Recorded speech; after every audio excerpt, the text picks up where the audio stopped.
I'm very happy to see that Professor Ramkumar is there.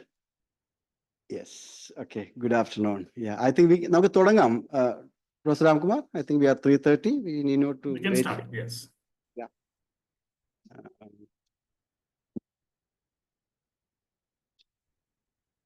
I'm very happy that this month. Okay. I think I must salute my important guests. Today we have a seminar where I could find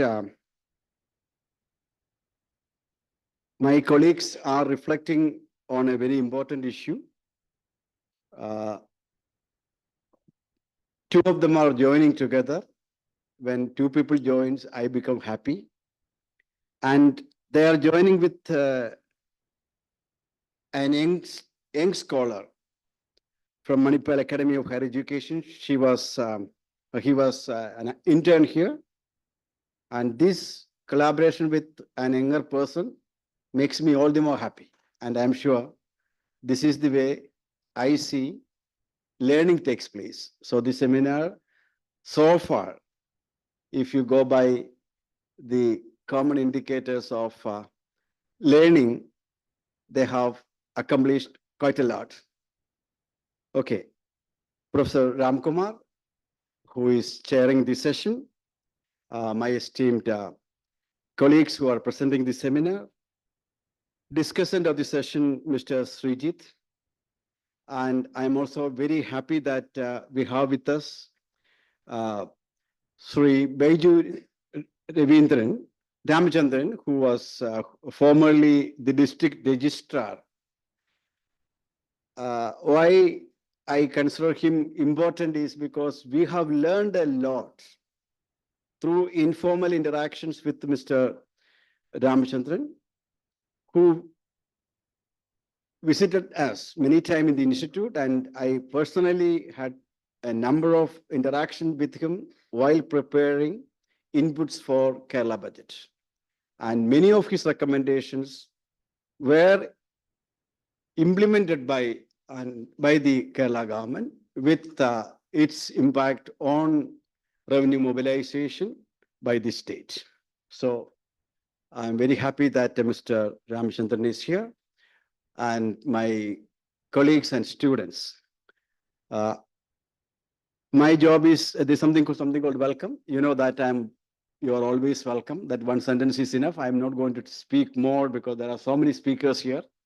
So I'm very happy to welcome all of you, especially the chair of the day, whom you know that he holds multiple hats. That means too many.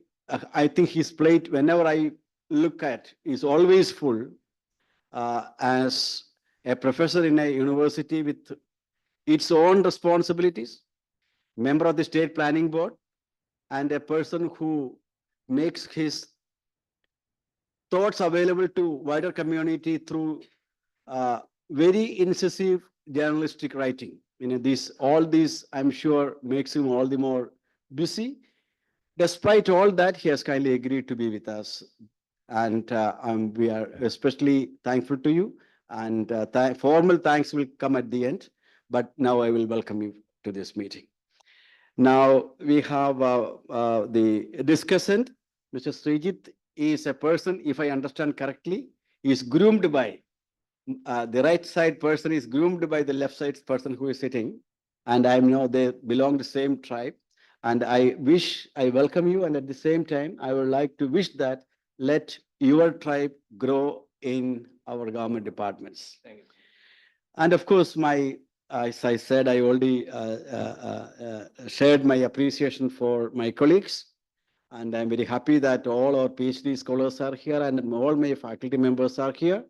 And I also note the presence of some of the friends of GIFT. I welcome all of you. With these words, I would like to invite Professor Ramkumar to chair this meeting and conduct the proceeding. Over to you. Thank you. Thank you, Dr. Joseph. Always a pleasure to collaborate with GIFT.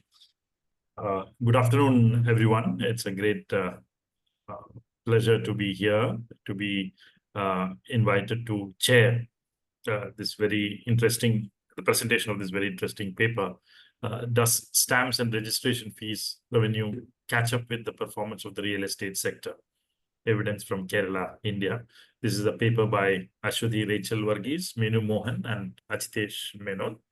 Now, I assume that after this, Mr. Srijit will offer his comments on the paper, and also we will hear from others in the department who are present on the dais. So let me begin by making a very small point, which is that this Department of Registration is an extremely important department for multiple reasons. At one level, it is an important department because it generates enormous amount of revenue for the state. Number two, over a period of time, the modernization of this department has also been a very important indicator used in some of the indices prepared by the Government of India, including what are called the ease of doing businesses and so on. So the extent of computerization, registration, etc., which happen in this department, happen to enter into another index which is prepared at the national level, which determines a lot of other things, including perception of the state in terms of business, in terms of friendliness to business and so on. That's the second important part. And the third important part is actually a context, which is that the working of the registration department, I'm sort of mentioning this as a context, not as a very central factor here in the paper. But the working of the registration department is going to be drastically reformed in the next few years for multiple reasons. One of the reasons is that our digital resurvey, which is happening inside the survey department, is actually progressing on a very mass scale, which is likely to be completed in a few years' time. And I'm hoping that Kerala is actually the state which has some of the most rapid progress in some sense in completing the digital resurvey. And once it is completed, then what we will have is a sort of working of the land revenue department, survey department, and the registration department under one umbrella, though they might remain as three departments. So, and we already have prepared a software called the ILMS, which will be an overarching software for Pearl, which is used by the registration department, Relis, which is used by the revenue department, and Bhunaksha, which is used by the survey department. So the department is going to change its character and also its importance over a period of time. And all these reasons attract me to this paper, which is, I had a quick look at it, but I really look forward to its formal presentation over then. How much time would you need for this presentation? Can I say? 3 people are presenting. I'm sorry? Sir, can we have 45 minutes because 3 people are presenting? Dr. Joseph, is that all right? Okay, it's all right. I mean, Okay. okay, yeah. You're the boss, so I'm just a timekeeper. So whatever you say, acceptable. okay, so let's say 45 minutes from now. And we also would like you to take the role of an academic discussant. We'll see as it goes by. Yes. Yeah. So I welcome the paper writers to start their presentation. Ashwathi Rachel Varghese, Minu Mohan, and Ajitesh Menon. Thank you.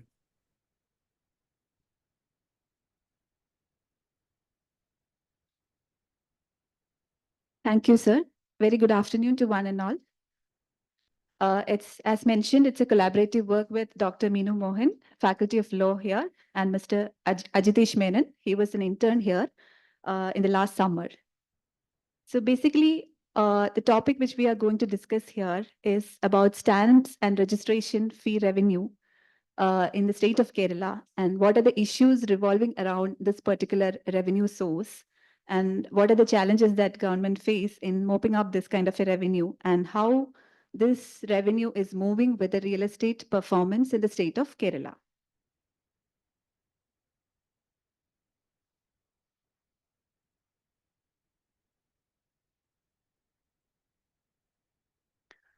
So as we know, recently there have been a lot of hues and cries from the state government or subnational governments regarding their fiscal conditions, given the limited fiscal space, structural changes in the tax regimes, and limited central transfers.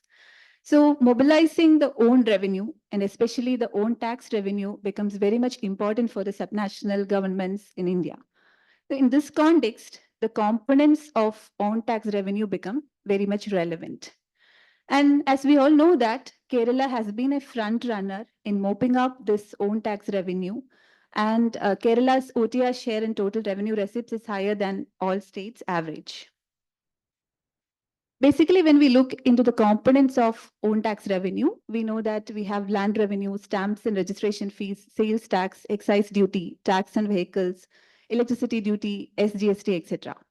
So Kerala's SRF share in state-owned tax revenue stands at around 8%, while the all states average stands at 11%. And notably, it is lowest among South Indian states. And also when you look at the growth, SRF growth across the state also, it has been showing a decline in recently. So that made us curious about learning about the rates. What is the prevailing rates, stamps and registration fees, duties, stamps and registration rates prevailing in the state. So when we analyzed it, it is at 8%, and it is one of the highest among all Indian states. So that again made us curious about how, even though we have higher rates and this much low level of revenue performance, and does it match up with the real estate performance in Kerala? So real estate sector in Kerala is growing at a pace of 6.5% year on year in 2023-24. However, it has declined recently, the real estate performance, while the growth rate of SRF shows a decline. So there could be some loopholes here in reading between the lines. So the basic objectives of this kind of a paper is to understand the trends and patterns of SRF revenue in the state of Kerala over a period of 3 decades, and what are the legal pathways of SRF duty in India and Kerala, and issues associated with the fair value fixation of the land, and how this SRF revenue and the real estate performance of Kerala have been moving. So Dr. Meenu will explain you about the evolution and legal pathways. Coming to the legal aspects relating to stamp and registration fee, we could find that this concept, the stamp and registration fee, that started from the British period onwards. So as a result, the British, during the British period, they enacted the Indian Stamp Act of 1899 and the Indian Registration Act of 1908. And after independence, these legislations are still going on with a lot of amendments, repeals, and reservations. And a substantial amendment in 1969 that removed the word Indian from the Registration Act, and now it is called as the Registration Act of 1908. So before moving on to the legislations that is covering the stamp and registration duty, it is important to analyze how the Constitution is dividing this power in between the center and the state. Next slide. Okay, the previous ones. No, the previous one. Okay. So the tax duty relating to bill of exchange, checks, promissory notes, bill of lading, letters of credits, policies of insurance, transfers of shares, debentures, proxies, and receipts that comes under entry 91 of the union list. So it is under the union domain with respect to the law making. But while we analyzing Article 268, that read with entry 91 of the union list, we could find that the rate fixing is only vested with the union. The rest of the things, that is the collection, levying collection and its appropriation, that is completely done by the state governments. And again, the stamp duty relating to all the business transactions, other than the judicial stamps, that are regulated by entry 63 of the list 2, that is under the state domain. And again, in case of the judicial stamps, these are regulated through entry 3 of the state list. And further, entry 44 of the 7th schedule of the concurrent list, that says that both the state government and the parliament has the right to make enactments with respect to stamp duty. But this is only with respect to some machinery powers, and the rate fixing is completely vested upon the state governments. And coming to the registrations case, if we read Article 246 Clause 2, along with the item 6 and 47 of the concurrent list, we could find the similar situation in which it allows both the center and the state to make law relating to registration. But this is also only relating to the machinery powers, and the rate fixation is upon the state. And coming to the law that is regulating the stamp and registration in in India, these are the earlier said two are the Indian Indian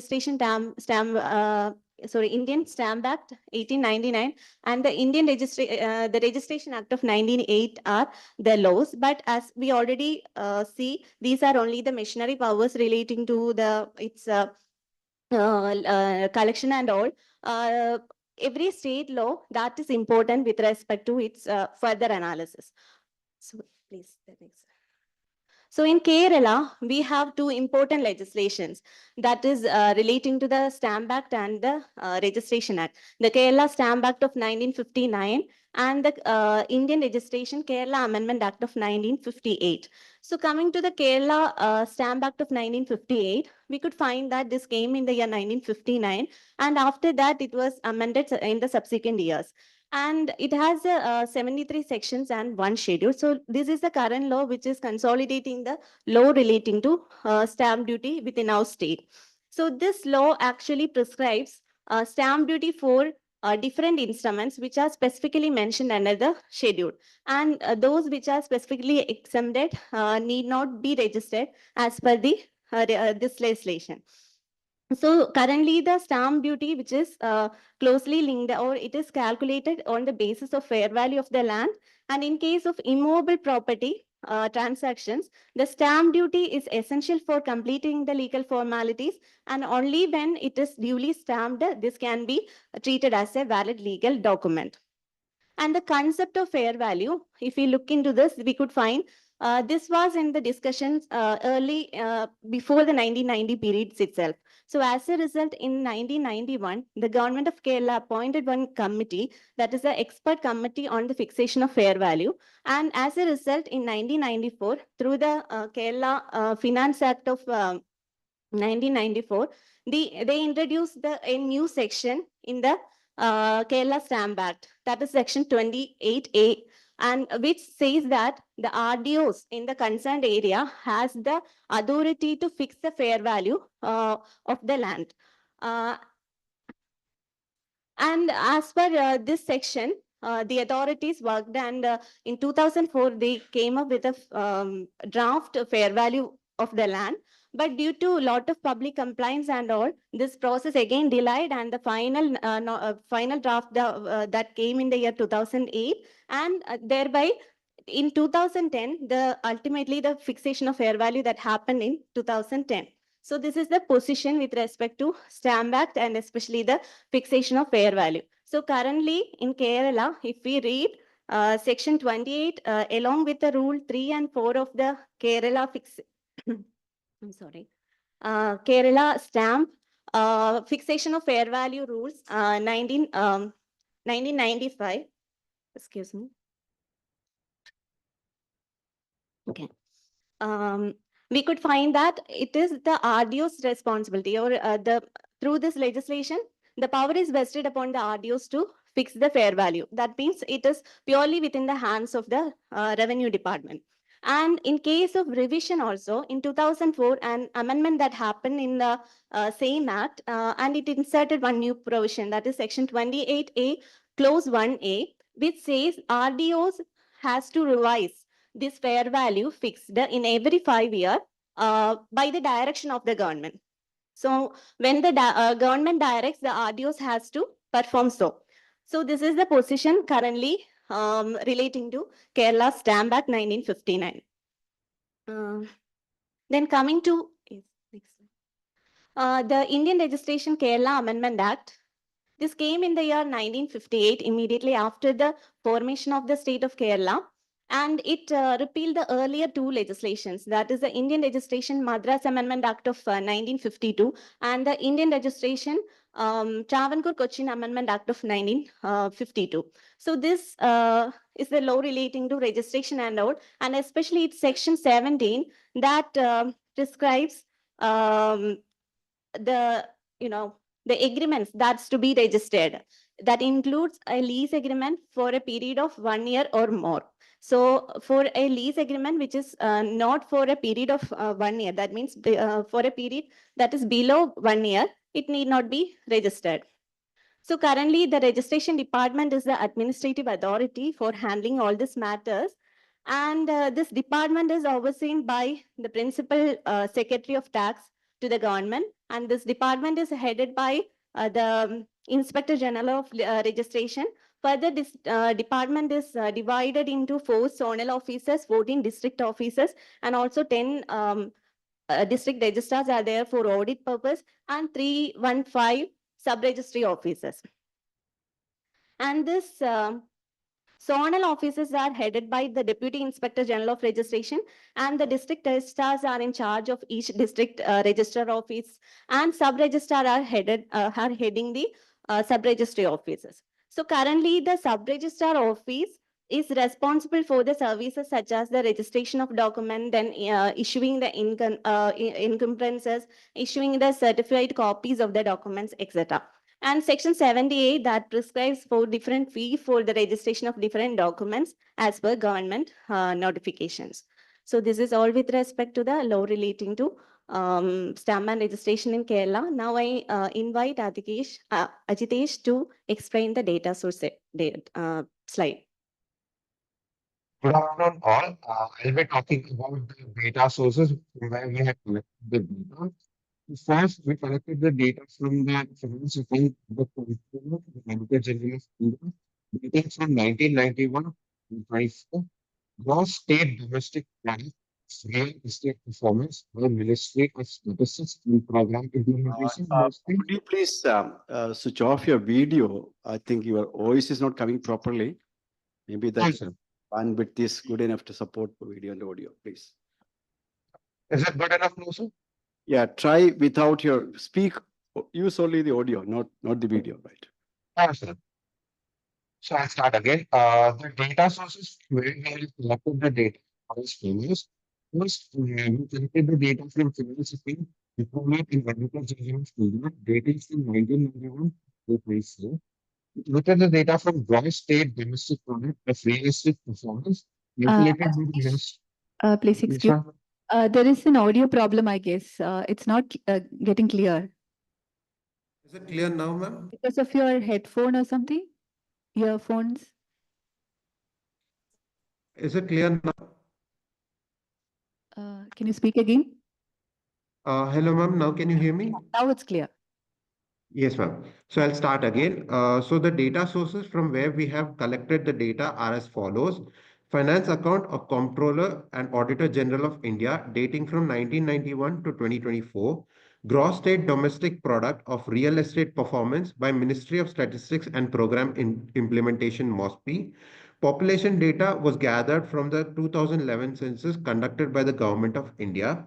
The data on fair value of land was collected from Department of Registration, Government of Kerala. Administrative records and reports were also considered while calculating the data. Constitution of India, especially Registration Act 1908 and Kerala Stamp Act 1959. Rules and notifications as of according to the center and state. Law Commission reports. Reports on Kerala Legislative Assembly Public Accounts Committee. and thus. I'll let Ashwati ma'am continue from here. Thank you.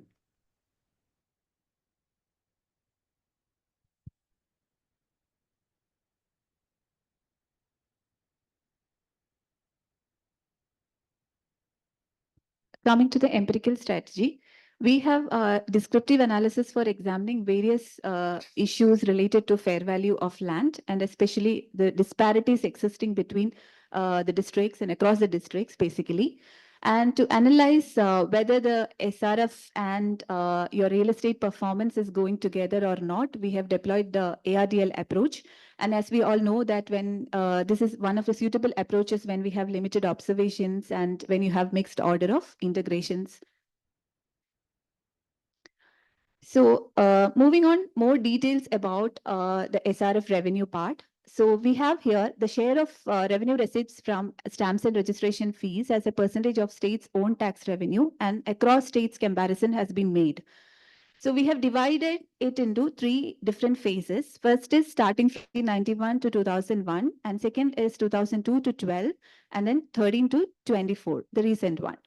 So notably, we can see that during 91 to 2001, the first phase, I mean, it is not as remarkable as the second phase, but second phase has shown a commendable performance except Assam and Odisha. And when it comes to the third phase, even though the states were taken a toll on their revenue collections because of demonetization and pandemic and related lockdowns, and especially the external headwinds and the economic sluggishness and all, states like Andhra Pradesh, Bihar, Gujarat, Haryana, Odisha, Madhya Pradesh, Maharashtra, Tamil Nadu have shown remarkable performance in the third phase. However, states like Assam, Kerala, Punjab, Rajasthan, Uttar Pradesh, and West Bengal showed a stagnation in SRF revenue share. So when you check the growth rate also across the state, broadly it follows the same pattern with minor exemptions. And we know that Kerala's performance has been lowest among all the South Indian states. So when it comes to the stamp duty rates, when we compare the stamp duty rates of different states across Indian states, so we can see that from 2014-15 period to 2023-24, states like Rajasthan, Odisha, Madhya Pradesh, and Karnataka have lowered, Uttar Pradesh also have lowered their stamps and registration duties, while Kerala had a 2% hike. So 8% is the highest across all Indian states, the stamps and registration duty rates. So over to you, Ajitesh, for explaining the land classification for fixing fair value in Kerala. So we collected data from 15 different land types as recorded by the Department of Registration, Government of Kerala. So the 15 different land types are: 1, commercially important plot; residential plot with National Highway or PWD road access; residential plot with corporation, municipal, panchayat road access; residential plot with private road access; residential plot without vehicular access; garden land with road access; garden land without road access; coastal belt, waterlogged land, rocky land, wasteland, wetland, hill track with road access, hill track without road access, and government property. Next slide. So we had calculated the fair value of land for 5 different districts over here, starting from Trivandrum, Ernakulam, Kozhikode, Kannur, and Kasaragod. So here you can see the values, which is average. Basically, we have taken the max and the minimum value of the fair value of land is also given, along with the standard deviation and coefficient of variation. So I'd like to all of you to focus over in Ernakulam table at residential plot with private road access and residential plot without vehicular access. If you carefully see, the value for both of these are pointed as 7.55, which is pretty unusual. Similarly, in Kasaragod table as well, waterlogged land and rocky land have similar values, which is 0.18. This scenario of similar values for different land types were found across different villages and taluks. To be continued by Ashwati ma'am. So basically, we have selected these districts based on their contribution to state SRF share, and it is broadly representing the geographical area as well. So now we move on to irregularities in fixing the existing fair value structure in Kerala. So unscientific fixation of fair value of land is one of the important issues we could understand when we browse through all the documents. So what I mean by that is we have 15 different categories. So they have the guidelines for fixing fair value for 15 different categories. But apart from these guidelines, we do not have any other guidelines for, land classification by land use or any other category which we need to be considered and all. Second is the multiple classification of land. Multiple classification of the land means one particular land is categorized into, suppose, residential plot with NH road access, and the same plot is being categorized as residential plot with PWD road access. So somewhere we have found that the garden land is again categorized as wetlands or wasteland. So then third thing is the incorrect classification of land. Incorrect classification of land, when we interacted with the department people, and they have pointed out specifically that some of the plots which are categorized as, residential plot with NH access, but actually they are residential plot with PWD access or they are private access to private roads. So those kinds of instances are also coming in particular villages and taluks with respect to the districts which are under study. So classification of land by use. Classification of land by use is totally absent there. Why I'm referring to this kind of or flagging this kind of an issue, because if a garden land is being converted into sold as a private property or something, so still it is categorized as garden land, and the fair value associated with that particular land is for the garden land, not for the private property. And there is single fair value for multiple land types that you have already seen the instances for Ernakulam district and for the Kasaragod district. And most important issue is for some of the land classification, there are missing values. That also, when we interacted with the officials, they pointed out that in some villages and taluks, you have missing values. Then the lack of periodic review of fair value and the less role of registration department. Which Dr. Meenu will also be explaining in the later part of the slide, that there is no periodic review of the fair value. The last fair value fixed in Kerala is in 2010, and after that, there is no revision in this fair value. And also, it is being fixed by the RDO. And registration department has a very less role in fixing this fair value. And another important thing is the marked difference between fair value and the market value. So when we browse the official documents, administrative records, we understood that in some plots, there are, for instance, for one plot, the fair value is suppose 5 lakh. But the value mentioned in the document, sale document, it is 25 lakhs. So it is almost 4 to 5 times higher. The market value is 4 to 5 times higher. So which means a major scope for revenue leakage for the government. In some cases, we found even undervaluation, like overvaluation also, because some lands actual price is lesser than the market value. So these kind of disparities need to be addressed at the administrative level for fixing the leakages and of this particular revenue source. And the last one is the provision of special squad, which she will be explaining in later part of her discussion. Over to you. So coming to the legal issues which we found during our analysis, the first issue that we are raising is the unscientific fixation of the fair value.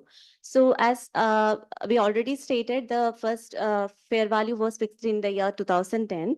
But sadly, after that, no proper reviewing of the fair value that happened. But Section 28A clause 1A that read along with the rule 6 of the Kerala stamp fixation of fair value of land rules 1995 that suggests the government to direct the RDOs for revising the fair value which is fixed in every 5 years. But this is not actually invoked by the government. So the RDOs are not responsible for reviewing the fair value within the 5-year period. So this leads to unscientific calculation or unscientific fixation of the fair value at present, because the fair value that fixed in the year 2010, and as from the analysis of Ashwati, it is very much clear that this fixation is not enough. Without giving any importance to the reviewing, they are just simply increasing the rate in a unanimous way. So this will lead a lot of issues or troubles, and this was evident from the study report of the 32nd committee, Public Accounts Committee of the 15th Kerala Legislative Assembly, and also the 14th Kerala Legislative Assembly's Public Committee report. It is very evident, and the same was identified by the Administrative Reforms Commission, and through their reports, it is very much clear that we need a thorough reviewing of the fixation of the fair value at present. And further, the Administrative Reforms Committee again pointed out that the fixation of the revising of fair value should be done within the 5-year period. It should not be given as a recommendatory power to the authorities, but it should be given as a mandatory power. And with respect to calculating the fair value of the property, as already mentioned, there is a 15 category of land criteria is there. So in that part, what they are doing is they will identify under which area this land is situated, whether it is situating in the municipal corporation area, the municipality area, or in the village area, and then they will identify under which category this land falls. But apart from that, there is no proper guidelines or no proper procedures that were issued by the government to be followed by the officials. For example, if one particular land that falls within the 2 or 3 criteria at a time, then what will be the procedure to be adopted by the concerned authorities? That is absent in the law, the rules, and the notifications. So there should be more clarity on that. At present, now it is the complete discretion that is vested upon the Department of Revenue. So this has to be changed. And another issue is, as already mentioned by Ashwati, that they are not considering what is the use or the purpose of the land. Because once the land is converted after fixing the fair value to another category, that is not representing in the fixation of fair value. So this has to be changed, and adequate consideration should be given to what is the purpose or the use of the land. Then the second issue, which we could identify is the less role, or we can say it as no role of the registration department in fixing the fair value other than in the registration process. So the department has no role in fixing the fair value. That is clear from section 28A, read with the rule 3 and 4 of the fixation of fair value rules. And also in case of revision of the fair value, there is no role that is played by the registration department. But at the time of dealing with the procedures for registering the document, the department has to confront with a lot of other issues. For example, sometimes they could find that the fixation is a wrong one, or undervaluation is there, or the actual market value and the fair value is completely different. Or sometimes some lands may be there without having the fixed fair value. So in all the circumstances, the department has to do all the needful things for the completion of the registration. But in case of fixing the fair value or revising the fair value, the department has no role. So this was again identified by the Public Accounts Committee reports, and through this reports, they also suggested that at least the government can consider some level of village level committee or a taluk level committee, in which of course the RDO can be the chairperson, but an adequate participation from the part of the registration department should be there. And another issue within the same category is that we couldn't find any special squad to find out whether there is any undervaluation or evasion is happening. As from the communication from sir in the previous week, what I could find is only a joint inspector general of registration is there for doing the work of a vigilance wing. But currently he is only interested with the compliance before him, and he has no power to initiate any proceedings suo moto. So, and also section 68 is there.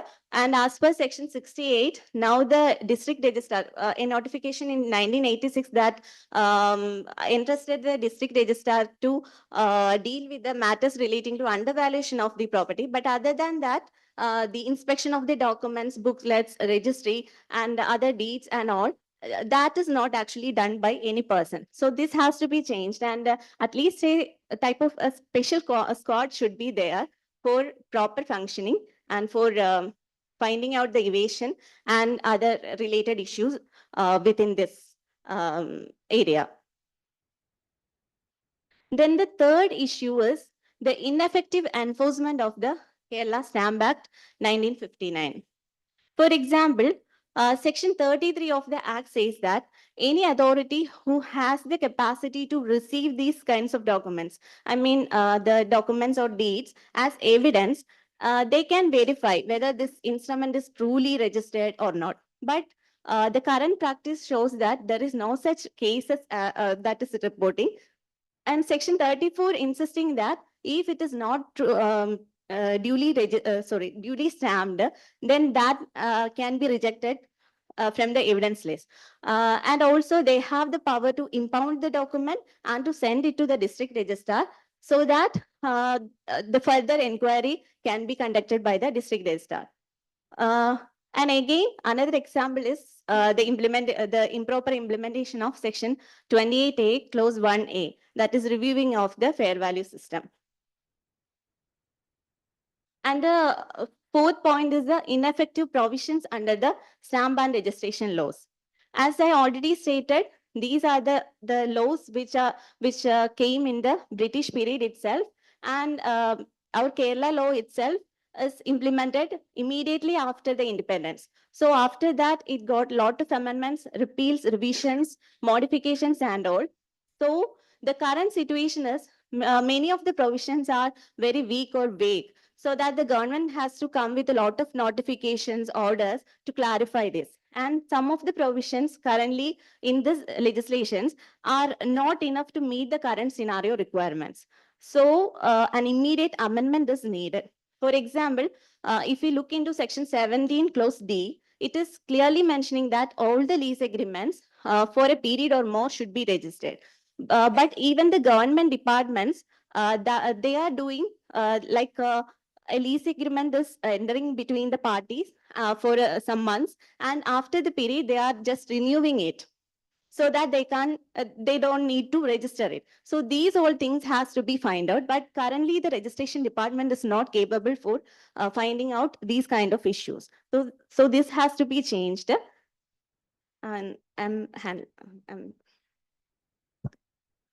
So, coming to the dismal performance of revenue mobilization from stamps and registration fees, we can see from the table there are for 3 different time periods, number of documents registered, how much, I mean, it is in percentage growth, number of documents registered here in the state of Kerala, and the stamps and registration fee revenue growth in the state of Kerala between these particular time periods, and then SRF per document registered, how much it has been increased, and then how, in what range the SRF duties hovered for these particular time periods. So it is evident that number of registered documents experienced a substantial decline between 2013 and 24. So, and the average growth rate of SRF per registered document also like declined from 20.88% to 9.16%. And then SRF rate has risen in all these, especially at this particular time to the all-time high of 8%. So despite this increase in property prices and SRF rates, the revenue mobilization from SRF remains sluggish. So that is our main point of concern. And this necessitates further investigation into disparity between fair value and the actual value, market value of the properties. But however, due to data paucity, we don't have the data for for actual market value. So what we have done is a simple logical analysis of this disparity of value shown per document. So how much is between variation among the district? The disparity is high in the year 2021 to 22, and then within variation in the district with respect to the values shown per document. So it is high only for Ernakulam, and for other like districts, it is not, the disparity is not very much. So I mean to say that, like for further explanation to this kind of an analysis, suppose you have a certain district. So suppose you have a district, Trivandrum. So you have a share of number of documents registered with total number of documents registered in Kerala. That might be high in Trivandrum. But when it comes to the value of the registered document as a share of total value in the state of Kerala, that value is small. So which means that in some years you have higher number of registration, but your value shown in the document is lower. So that is a pertinent issue, I feel. So next, coming to the nexus between SRF and real estate sector performance in Kerala. First, we have done this analysis with a share. So real estate share as a percentage of GSDP, and then SRF share. And we can see that there is a wide mismatch between these kind of between these two variables. So in order to understand a little more with little more clarity, we have taken the SRF growth percentage and the GDP real estate growth percentage, which is adjusted for inflation. So in three instances, we can see that SRF growth has outperformed the real estate real estate performance. But in all these instances, we found that there was a increase in stamps and registration fees rates. So when you have a increase in the duty rates, you for a very low for a very small shorter time period, you have an outperformance of SRF growth compared to your real estate performance, but it is not always. Coming to the analysis, because this can be having a lot of problems, because only with the descriptive analysis we cannot emphasize that this kind of relationship is not there between your SRF revenue collection and the real estate performance. We were tempted to do the econometric analysis. So the descriptive analysis says so. We have taken the variables like SRF share, real estate GSDP share, and then GDP per capita, because we need to understand that if the overall economy is performing well, your SRF revenue is going up, and then the transfer share as a percentage of total revenue receipts, and then your dependency ratio. So in the unit 2 test, we found that SRF share and GSDP share and as well as the GDP per capita is integrated of order 1, and rest of the variables are integrated of order I0. So I hope it is visible. Okay. So from this ARDL estimation, it is clear that in the short run analysis, GSDP real estate performance is not getting significant, and as well as your per capita GDP is not significant. And in the long run also, you have your GSDP share, like real estate performance, which is proxying for the real estate GSDP share, which is not significant, but however, your per capita GDP is significant.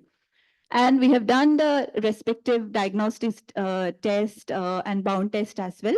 And from this kind of an analysis, we understood that this particular variable is not getting significant, but there is an overall relationship, short term as well as long term. So coming to the conclusion of our analysis, over to you, Ajitesh. So I'll be finally concluding whatever we have gone through in the entire process. So first, we'll be looking at how there were several states such as Assam, Punjab, Rajasthan, Uttar Pradesh, and West Bengal, as Ashwati ma'am had pointed, had also faced significant stagnation in their SRF revenue, along with Kerala during the time period of 2013 to 2024. And in Kerala, despite higher SRF duties, the state of Kerala has lowest SRF revenue performance amongst other South Indian states, including Andhra Pradesh, Karnataka, and Tamil Nadu, which has caused a significant amount of concern in regarding fair value fixation and loopholes in the legal side. Next slide, please.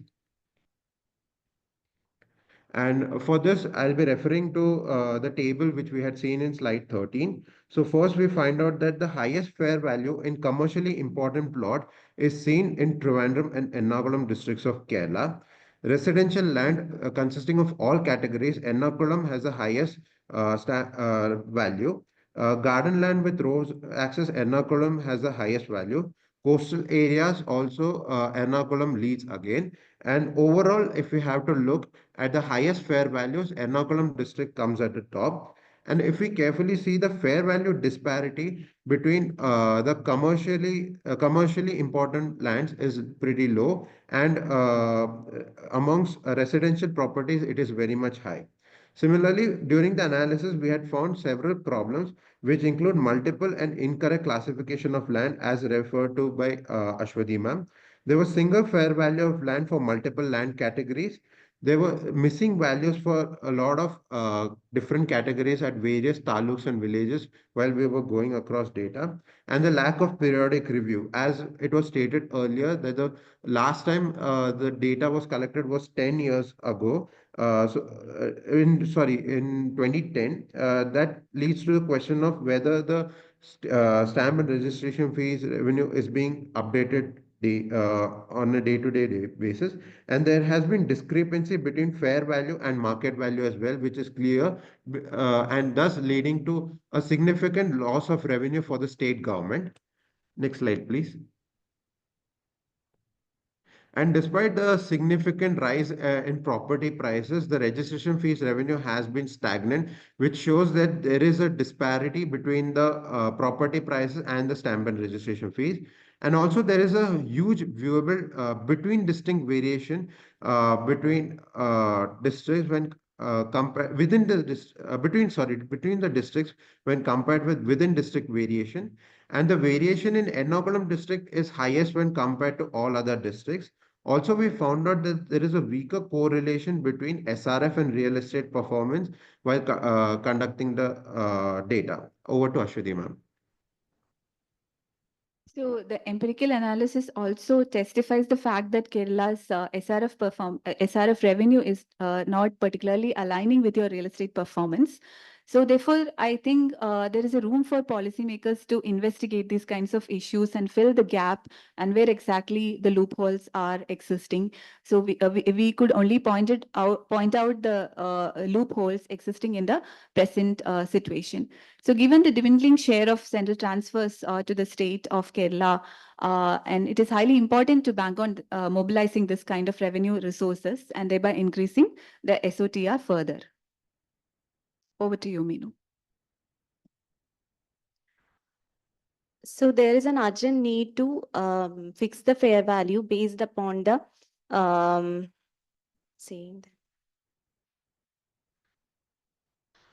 use of the land. And also the fair value of the land has to be revised at least within a period of 5 years.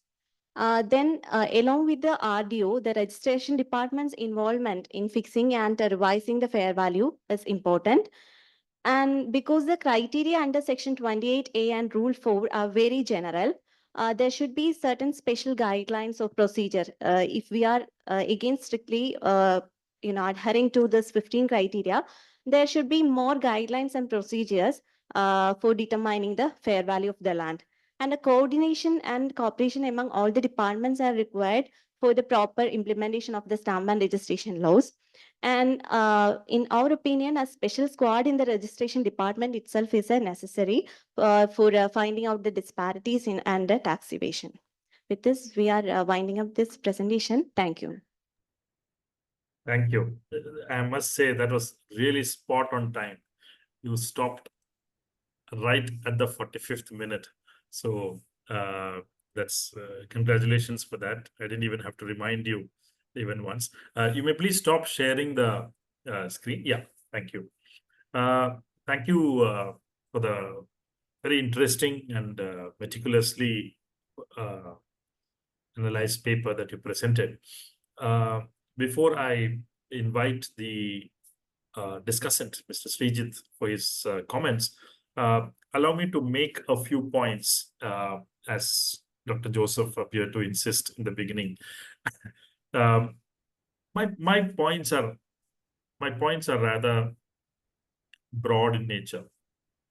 The first point is the real estate performance of an economy and the receipts that you gather from stamp duty registration, etc., are a function of the overall vibrancy of the economy in the first place.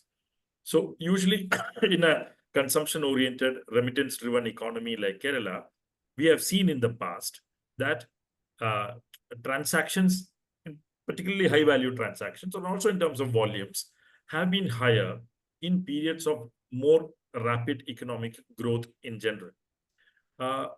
However, the period that at least the last 10 to 12 years that we are looking at in Kerala, for the last decade, from about 2011-12 onwards, is a period of rather poor economic growth in Kerala. If we grew at around 7 to 7.5% in some years in the first decade of the 21st century, on an average, we have grown at only about 5.5% in the second decade of the 21st century, and that spills over into the post-COVID period also. Now, this is a very important contextual element that must be brought in while we look at this question of revenues from stamp duty and registration.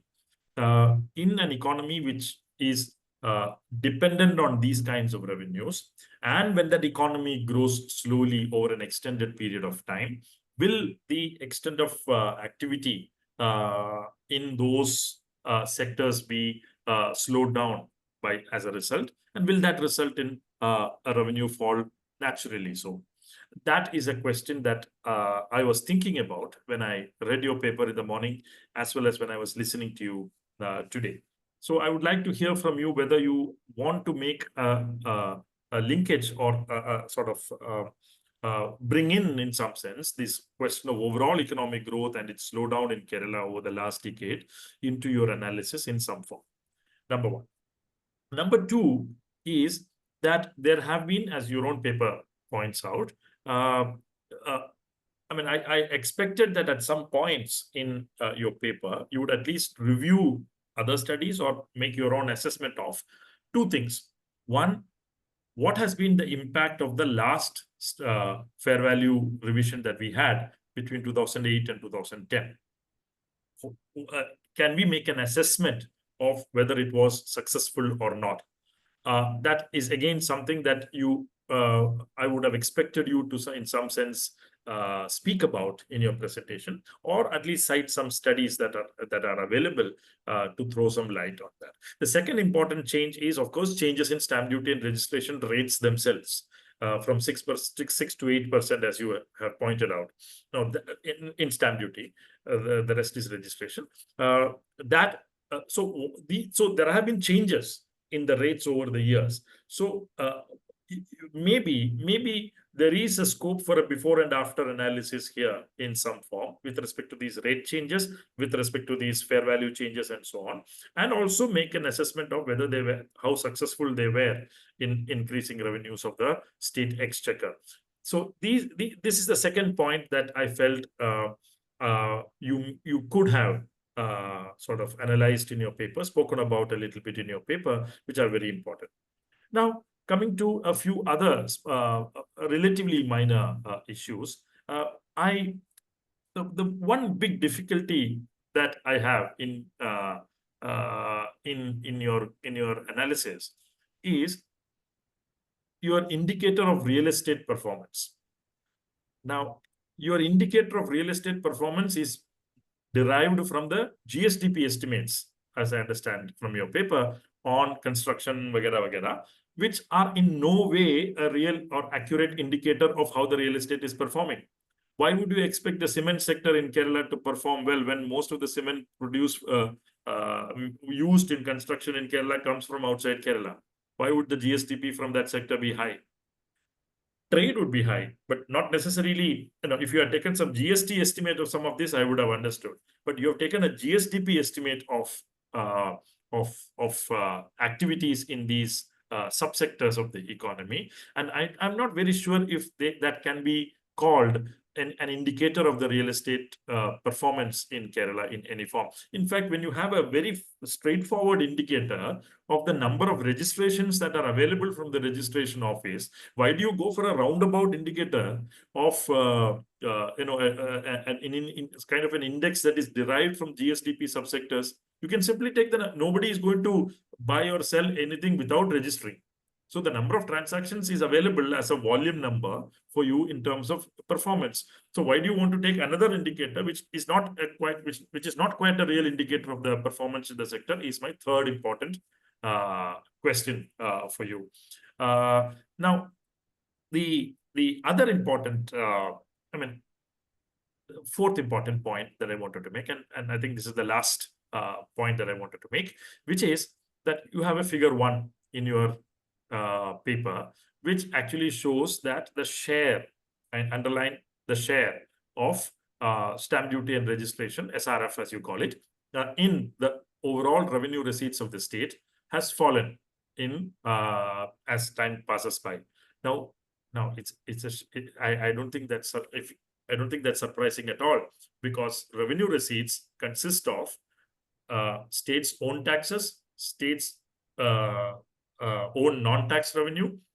It has devolution of taxes from the state, from the center. It also has revenue deficit grants from the center. And from 2016 onwards, the devolution has risen from 32% to 42% and later to 41%. So you will see that component rising in an absolute level, including in shares. And secondly, you have the revenue deficit grants coming in from 2019-20 onwards. So both these things will ensure that some other, the sharp rise in both these within the revenue receipts will make sure that your stamp duty registration share would come down naturally. It's not surprising at all. What is more interesting, of course, is a table that you put after that, which actually looks at growth rates of stamp duty and registration, which is the more appropriate way of looking at it, which shows a slowdown in revenues from stamp duty and registration, which in turn takes me to my first point, which is that it is not surprising to me in some sense, because economic growth rates have slowed down. So I'm not putting forward an alternate view in front of you.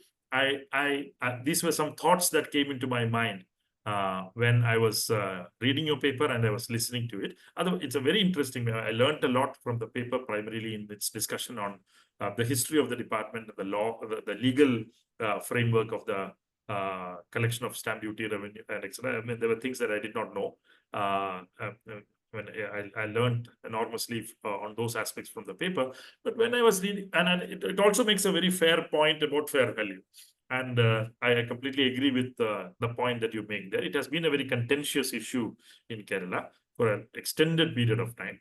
And we need to find a way to resolve that matter in a politically sensitive form in different ways, and also making sure that it does not unduly interfere with animal spirits in the economy. So that's certainly there. But my 4 points are primarily in the form of small questions to you, which you might want to consider in your responses, as well as when you probably write the paper into a publication later. Thank you. So thank you very much for that presentation. I will now invite Mr. Srijit for his comments. Mr. Srijit, about 10 minutes will be all right for you? Right, sir. Yeah. Good afternoon. With regard to the study report, I would like to specially mention the methodology adopted by Srimati Ashwathi, Srimati Meenu Mohan, and Ajitesh Menon. a detailed study with mild recommendation have been given, and I am of the belief that the study will be definitely an aid to the better revenue collection endeavor of the exchequer in coming years. Some corrections I noticed with the report will be made available to the team. And in this context, I am in par with the study report of the faculty that the entire shortcomings so be in record of are due to some inter-department miscommunications and delay in proper timely exercising of the statutes by the executives, which are reflected in many PAC reports of the years. And some suggestions from my side are regarding the classification of land use. It is a better option to classify the land in accordance with the use. And secondly, the combined approach by revenue registration and survey department in fair value notification, and a window for ensuring a redressal of general public grievances. So we made in a transparent procedure. And the final one will be audit and inspection should be exercised properly, and the advent of computerization and procedures shall be completed with a minimum paperwork in a minimum short time, which will be a great. And finally, I will request your esteemed institution to carry out a study in the disparity across the building valuation constraints across the state regarding the registration of immovable properties. That's all I thank you. Thank you. Thank you, Mr. Srijit. I think both chair and the discussion deserve 2 rounds of applause. Really nice, but it's very, yeah. Now, I think over to you. Maybe we could ask the presenters to just respond to these points, and then we'll go into other. Is that all right, Dr. Joseph? Yeah. Please. Okay. Oh, Please. sure. Thank you so much, sir, for your valuable comments and insightful comments indeed. I'll start with the indicator of real estate performance. Initially, we thought of taking other indicators, as you mentioned, rightly mentioned, number of registered documents. But the main problem is when we take registered number of documents, we don't have data pertaining to our period of study. So that is data in the sense data is available with the department, but it was not accessible for us. So you have 2 members of the department sitting in front of you. You can ask them. Yeah.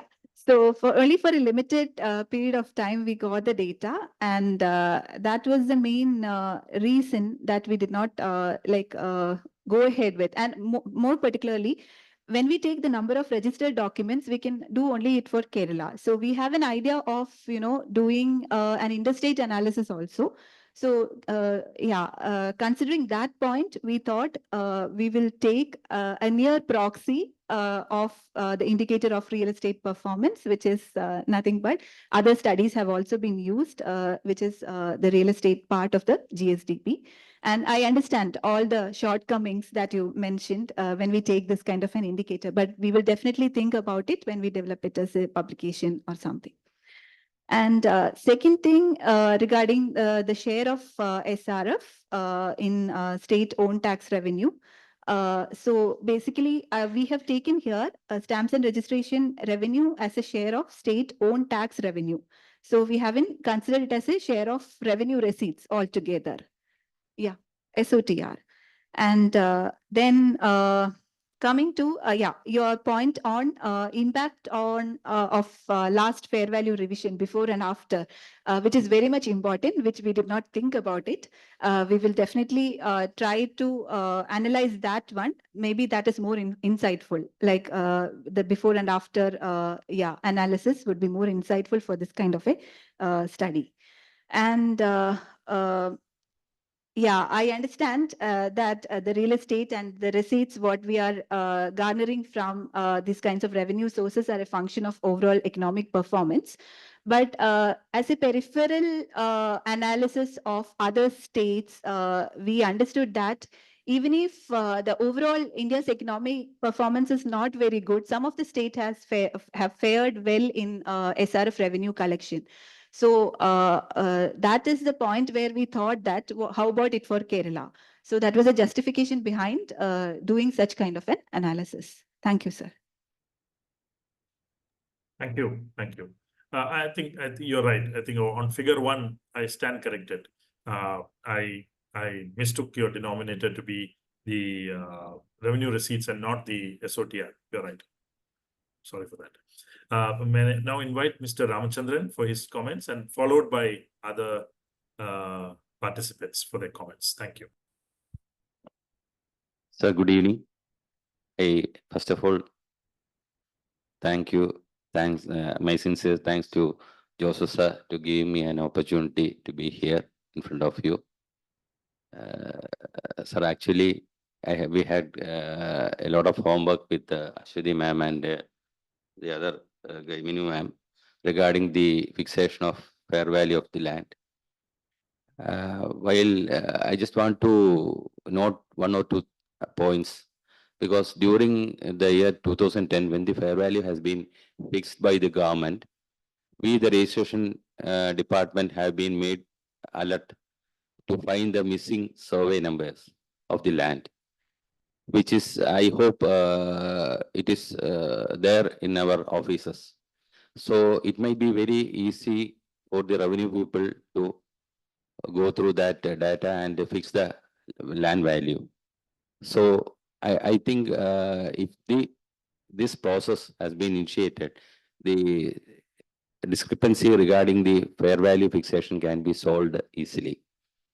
The next thing is that even though the undervaluation process is going on and the district registrars are given the authority to fix the land value, that has not been taken a criteria in registering the documents in the subsequent years, forthcoming years. That has also be included, so that the collector, the district registrars fixing the fair value by of the land should also be taken into consideration, and it should be made a criteria for the fair value fixation. That too has to be noted, sir. The other thing is that there are so many other things to be considered, because Government of India, so the Indian Registration Act and other acts clearly states that all the agreement before agreement by the parties before registering the land, documentation has to be compulsory registrable. That also is not adopted by the people and also the department. And the other thing is that there are a lot of other things which even the transfer of vessels and everything, that too has to become under this purview for the so that the source of raising the stamp duty income, revenue income, can also be made good by the state to the state exchequer. And there are a lot of other things also which will be my ideas will be given to Ashwati ma'am for the revenue for the additional mobilization campaign or something like that for the revenue. This thing. Thanks a lot for giving me an opportunity in the as a part in the this meeting. Thank you, sir. Thanks a lot.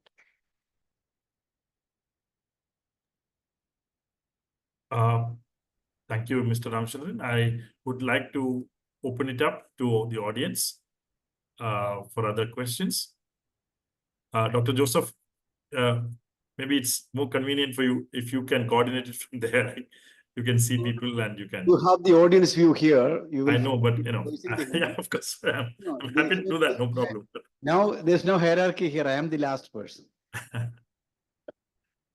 Yeah. Anybody who wants to and ask people are can coming. quickly People- switch people on are their coming. mic and ask their questions, please. I'm Anita from GIFT. I would like to make some points. Actually, we did a study of the stamp duty and registration for the planning board. Earlier, we submitted the report. That time also we have taken the number of documents and the value of documents district wise, and that time we found that there are compared to the fair value, existing fair value and the market value, there is 5 times the market value is more than the fair value. That type of actually we have me and Joseph Sebastian did the study, and in that we have collected some information primarily we collected from Trivandrum Corporation some wards, and then we found out that the fair value and the market value variation is 5 times. Fair value is less than five times less than the market value. That was the finding we have found that time. See, I would like to add 2-3 points. Actually, regarding the rate of tax, the stamp duty registration tax is actually 10%, not 8%, because 8% is a stamp duty and 2% is a registration fees. That is the thing I think have to consider that thing. And we know that a comprehensive fair value system happened in 2010, but subsequently government has revised the fair value rate. Because in 2014, there was a revision, that is 50% of the 2010 value revised. That is in 2014. Then again in 2018, there is a 10% increase. And in 2022 also, there is 20% increase from the, that is original version. So actually, even though there is no scientific revision happen, there is, every 5 years, there has been some changes happened in the fair value revision. That is not, there are loopholes there. So this has to be considered, because our revenue earlier it was below 3,000. Now we are collecting around 6,000 crores from stamp duty and registration from in Kerala. So actually there is an increase, but not that scientific. So there are again loopholes there. So we can correct later on. And actually, the stamp duty and registration fees collected not for revenue mobilization. It's in the department itself. They have shown that it is for authentication of the documents and our legal rights and all. That's why. But anyway, we are collecting revenue from stamp duty. So I think this also has to be considered. Thank you.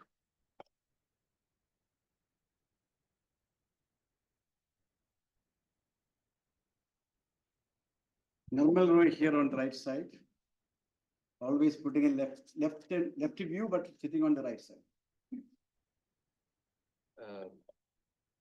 Hello.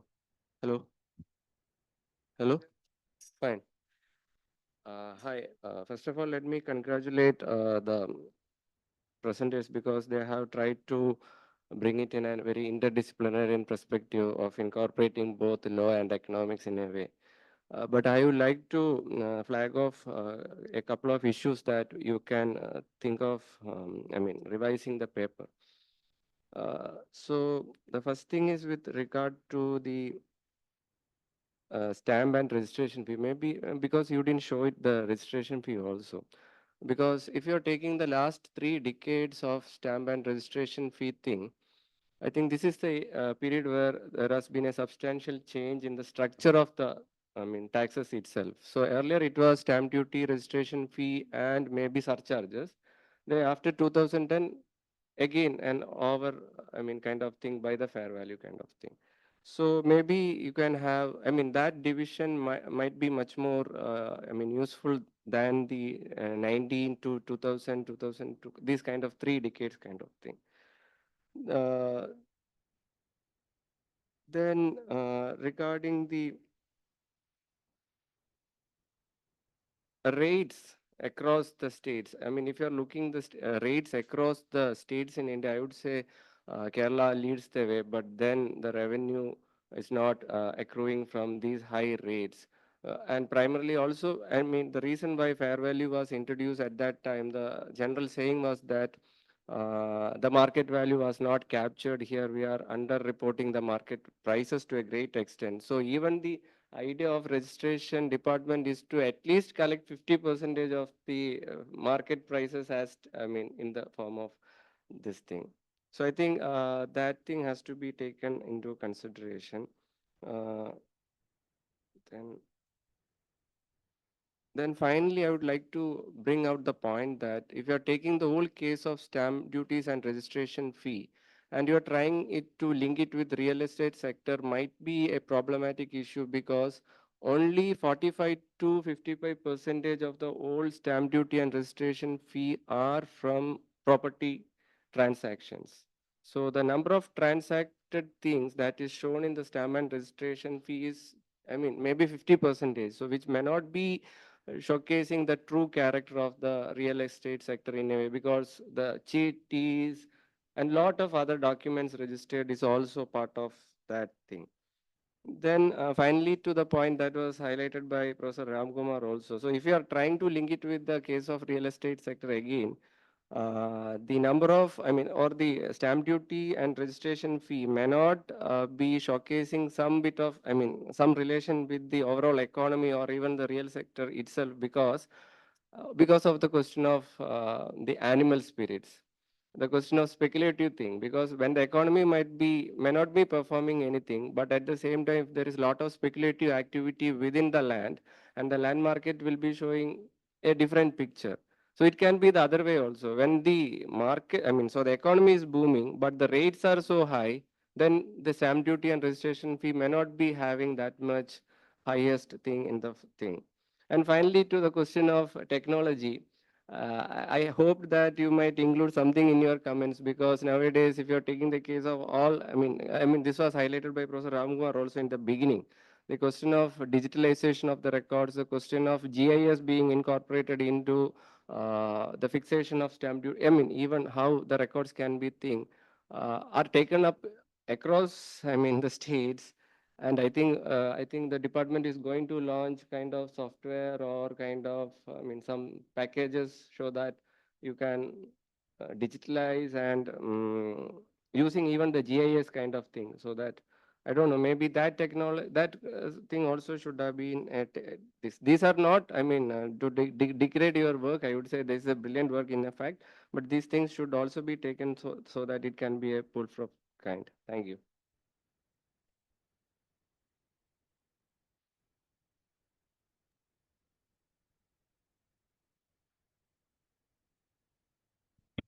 Ritvik, for chairperson, your information, Ritvik.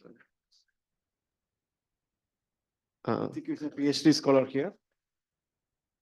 First of all, I am hearing these terms like fair value and all at the first time. So there may be always fair.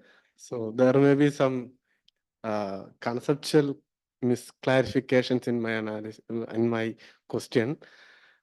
If we, your major argument is like the market value and the fair value having some disparity, and which essentially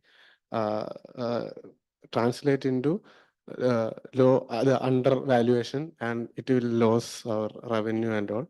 But if we raise the fair value, then the market price will also increase in that way, right? On the fair value cannot be come back.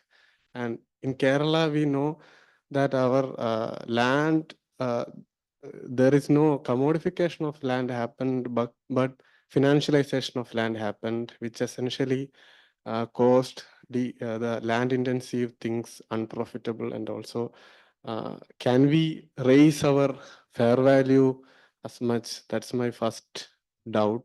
And second one is, while we are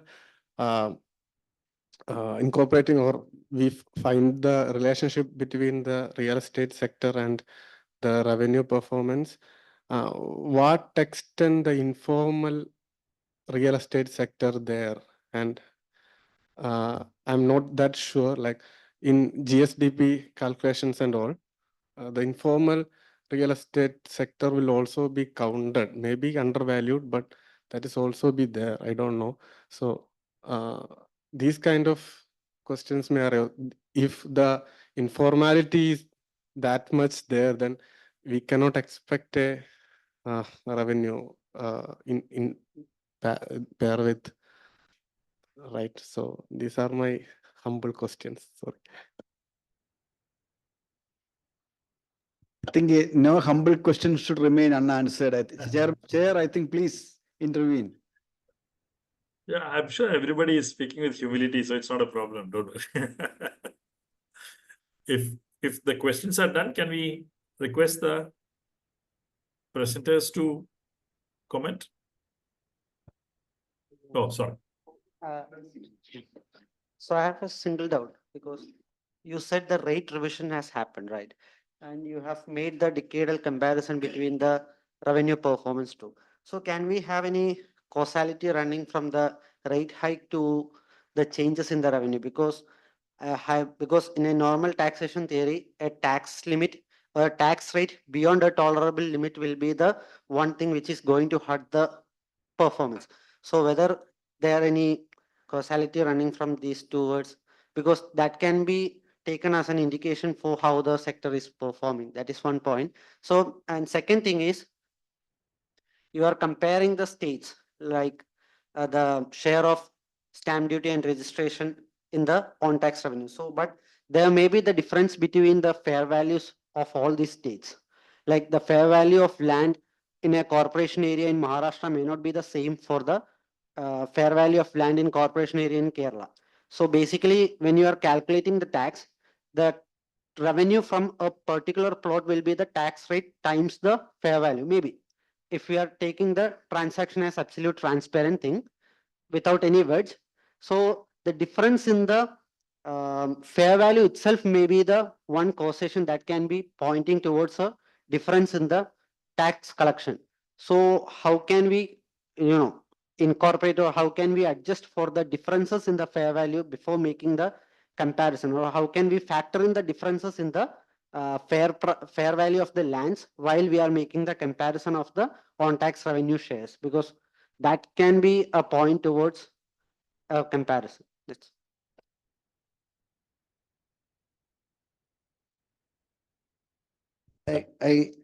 I have only all praise for my colleagues, which I already said why I'm happy for one aspect I already said.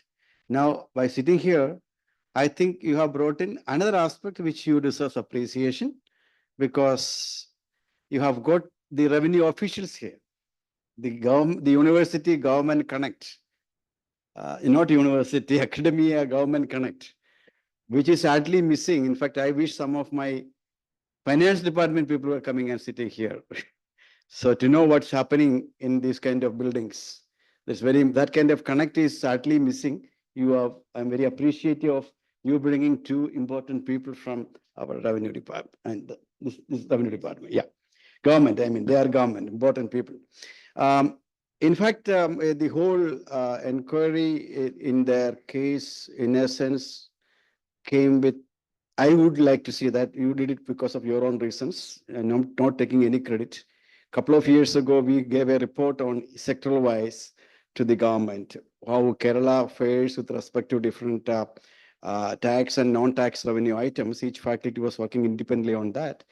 One important finding, which was of much relevance, is that comparing Kerala and West Bengal, while West Bengal's land area, something like 88,000,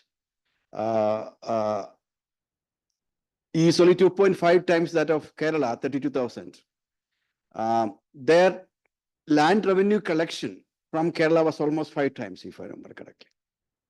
So why that is so? Because they have a use-based tax fixation rate. We went to Lulu Mall, not went to Lulu Mall to buy things. We studied Lulu, 16 acres of land where Lulu is situated. The amount of tax which land tax they pay, 1,16,000 rupees, is the same as what the most favorite of our chairperson, the person who cultivates chira nearby, he also pay the same tax. So same land, same tax.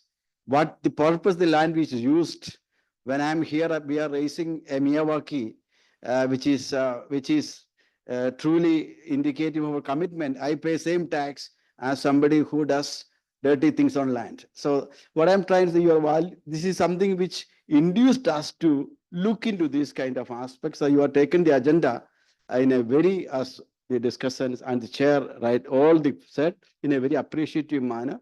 So which is appreciated again.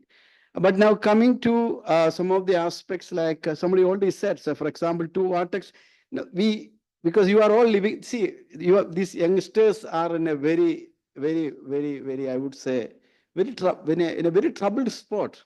Unless you run a model, you are in trouble, because ARDL model has to be run, otherwise paper will not go. So you have to publish, otherwise you will perish. So you want to do that, so you run into models, you have to run models. Ultimately, someday you may publish and perish also.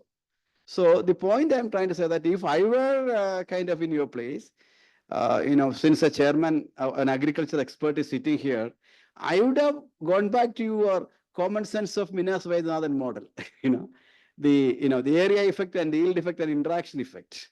Here you have a registration rate effect. You have the effect of base value and what actually has led to this.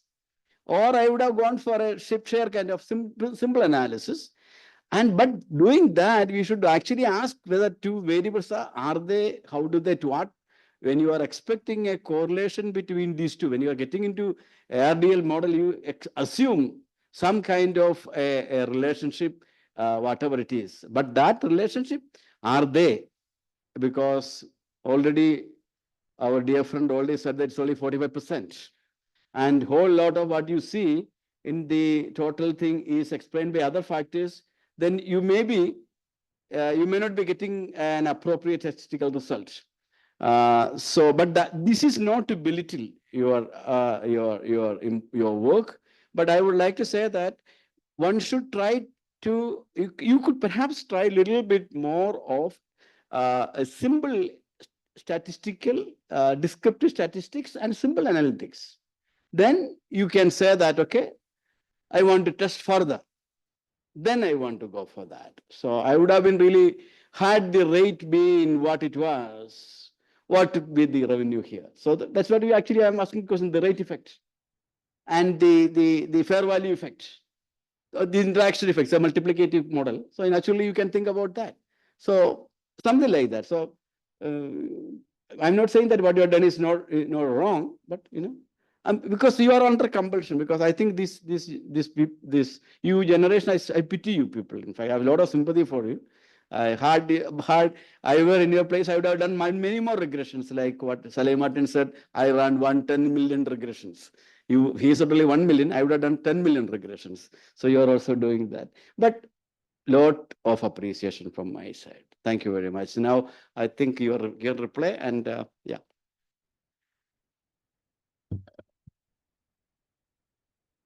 Addressing Ritwik's question, and before that, I should thank everyone for the valuable comments.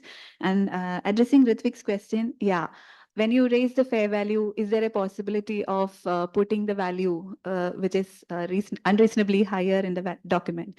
So basically, that is what Meenu explained, that a special squad should be there for monitoring all these things in the department at the first place. Secondly, one of our arguments that we have incorporated in the paper also, our rates are high. So why can't you reduce the rates and increase the fair value? So in that case, you are increasing the base and then reducing the rates. So that way you can mop up your revenue. So coming to Adityan's question regarding the higher tax rates are hurting the people and then you are getting a less revenue, which I'm not sure that kind of a logic works here. But the problem is like when you do when you spoke about the interstate analysis, that there is a differences in fair value, because all the states are not following the same land classification. They are having different classifications. And notably, there were some news reports about, Karnataka, states like Karnataka and Tamil Nadu. Also, they have aligned they don't call it as fair value. They call it as guideline value. So they aligned their guideline value more or less similar with their actual market price. So there are states who are practicing that. So in that case, their revenue performance will be higher. And regarding Sir's comment, yeah, I will try to read a bit about those kinds of models and try to incorporate it in the study. Thank you. Thank you. I think we had a very interesting presentation. To my permit, can I have this is Kiran. Yeah, Kiran, please. Yes. Yeah. Thank you, Ashwati and Meenu and Ajitesh. It's a very comprehensive piece of work and a lot of information is packed in one paper. But I stand with Professor R. Ramakumar, mostly on there's a lot of points that I was thinking he has already raised, so I don't want to repeat it. But the first point that you made was that even after rate increase, the revenue growth has not shown up. If you see the later part, you divided them into 3 decadal average growth rates. Again, as he said, it's less likely because the economy itself is not doing well. If you look at the growth rates, you juxtapose these growth rates with the economic growth rates that we have, you will see the same performance. So it is then we have to ask a question: is it something to do with the administrative fair value problems? Yes, there could be that, but can we entirely associate it to that? I mean, there's an economy effect or the change in the economic factors effect, and there could be what you are saying about fair value issues. And I think one of the suggestions that I would like to see give is that the literature, in fact, in GIFT itself, there are some explicit work, on SRF and fair value. I think Professor Narayana has published an article in Kerala Economy. Yeah. So, and he has raised some issues about how one can raise revenues through SRF. So now your paper, should actually either, if you are in agreement with them, yes, you say that, okay, our findings are also in similar with what has been argued earlier. But otherwise, if you don't want to, then you can also contest some of the previous findings or the arguments. And coming to the ARDL model, okay, I'm not repeating what Nirmal or Professor R. Ramakumar said, because I also have some bit of discomfort with the variable real estate sector. More so, even if we take that as it is, see, you are taking it as a percentage of GSDP, right? Now, that means you're taking the relative contribution. So it can drive just because other sectors are doing bad or other sectors doing good. So then, and you're relating it to the other variable, which is the stamp and registration. There your denominator is GSDP. That's perfectly okay in my view. But this movement cannot be taken like that. So it will create problem in your analysis. If you still want to kind of continue with this analysis, I would say rather than using it as a GDP as a base, you could either use the growth rates and then do it, or you just take the log of real stamp registration fee or log of real value of the real estate sector. But the limitation that Professor R. Ramakumar has raised will still continue, because much of it, what is happening in Kerala, is import based, and very less of it is being produced in the state. So would it still capture what you intend to capture? And about the controls that you have taken, do you think per capita income should be a control, or the overall economic growth can be a better proxy, right? Instead of per capita income, and also bringing in the dependency ratio. So, I mean, one can bring in controls, but I think we need to have some justification as to why and how this mechanism is going to operate. These are some points. And the third point that, although interesting, but I'm just thinking aloud, I could be entirely wrong, which is there's a lot of legal aspects that were discussed in the paper, but there's very little connect that we see it with the empirical analysis. So somewhere I am finding a little bit of disconnect with the entire discussion on the legal aspects or the policy changes. But how do we bring it to the empirical work? Then only I think you can tie it up properly and make much more useful policy suggestions.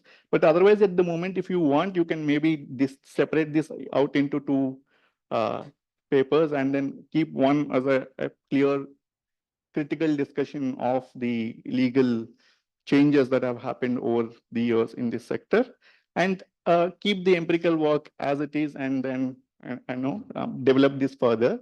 And the last point is, since you are talking about whether the rate change would in any way affect the performance, so we can actually build a causal model there, because you see you have this time series data of land revenue states, and you know which state has actually changed the rate at a particular year.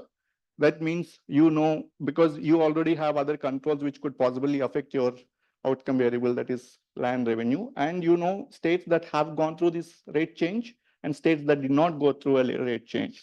So that will give you a very clear quasi-experimental way of finding the causal effect of rate change. And that I think will be a useful contribution because people have not looked at it from that angle.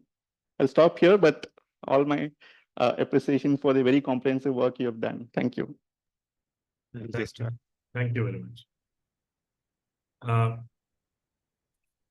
Okay. Dr. Joseph, are there more questions there? Yes, I think chairman has a time limit. You cannot go on up to this thing that you can do in the T club. Now. Okay, so I have a small question in continuation with the previous questions. Do you have any statistics to show the gap between market value and fair value?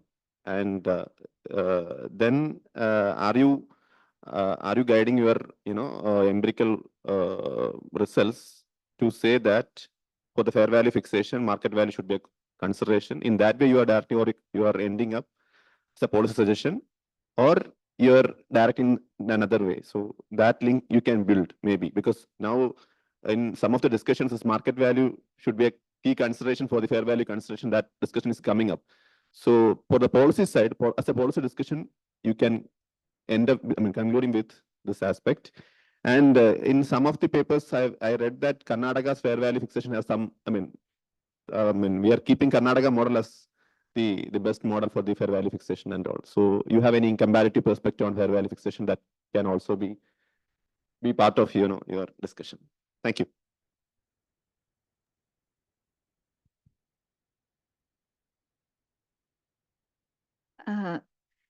Yeah, regarding Kiran's question about other studies and all, we have certainly cited Professor D. Narayana's work in our paper, not in one place, many places. And yeah, it is slightly deviating from his perspective. Like the point we are contesting is same, that there are some administrative loopholes in the existing structure, but the issues which we have identified is much more deeper. And with examples and proper statistics. And I really would like to continue the study with respect to, means I would like to change this kind of a perspective to the rate changed one, rate changes impact like on the revenue collection part, that we will be doing it for our further analysis. And one important point raised by Ranjit, that is, do you have any statistics for there is a marked wedge between the market value and the fair value? Yeah, we have collected the details from the administrative departments. So we have enough data to show that there is a wide disparity happening between the fair value and the market value.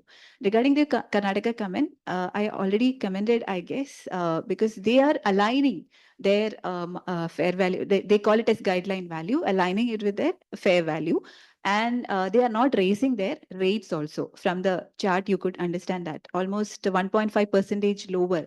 They have lowered their rates from 2014 period to 2000, like the recent time period. So all of them who have aligned the fair value to the market value could reduce the rates. So that is where we consider it as a better policy. Policy recommendation is coming from the statistics. Yeah. Yes, exactly. So, so whatever like revisions in the fair value they have made, and it was reflected in the rates also. They have lowered the rates also, yet their SRF revenue growth is higher. So that is the main point. So, thank you.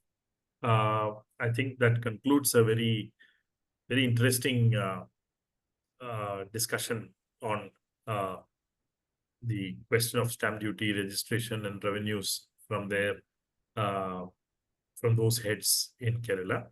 I take this opportunity to congratulate all the three paper writers for a very interesting work and initiating a very, very meaningful and insightful discussion also.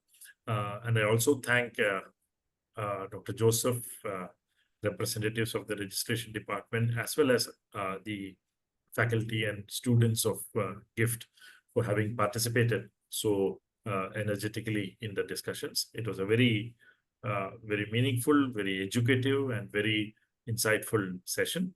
And with these words, I close my words. Yeah, And yeah, it's okay. over to Dr. Joseph to conclude. I just got a message from the seminar coordinator. I don't know what is this. I says that, hi, sir. Following the previous decision, we don't have a formal vote of thanks. That is the, so I think since the 2 more minutes, this reminded me of a story because you have a serious discussion. You know, we can't conclude with this seriousness. So we should be lighthearted. You should go and enjoy. And I don't have a story, but you know, I was just thinking about why this. Excuse me, sir. Coordinator, now he's supposedly very different person. Eh? So he would have stopped it for his own reasons. Why? I was starting thinking. I'm just that tells about the character of Malayalis. You know, suppose you are invited for a dinner in an American household. You normally carry something, some gift you carry, something you not gift, nothing stood. Some memento you carry, and the moment you give the bell, the lady of the house will open the house. Then he will say, "We'll give you the handout." Then they say, "Wow, what a wonderful!" She'll immediately open it and, "Oh, you really did a nice one." നമ്മളാണ് എന്ത് ചെയ്യും? What we will do? Oh, ഇതൊക്കെ മേടിച്ചോണ്ട് വന്നേ? ഇതിന്റെ ഒന്നും ആവശ്യമില്ലായിരുന്നു. എന്ത്? As if we did such a nasty thing that if bringing a gift. But the moment you talk about thanks, we all want to be thanked. But we will be like something. That's why he would have got disgusted with this thanking business. That's why he stopped it. So anyway, I must say that today now we are at 5:15.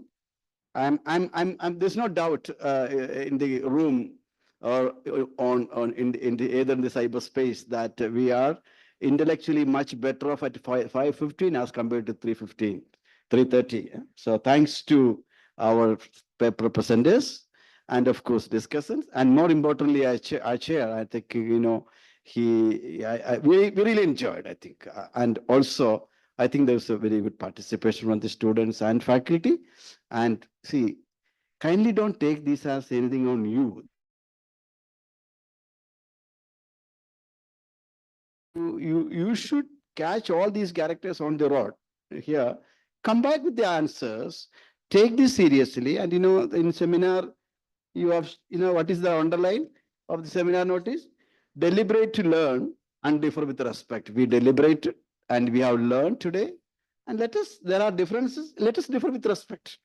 So these comments should never ever deter anyone, and comments should not be with any other motives, but only one way to that. I think the lot of discussion was there. I appreciate all of you, and I think the purpose of the seminar is met in all its dimensions today. Thank you all. Thank you. Excuse me, Thank sir. you.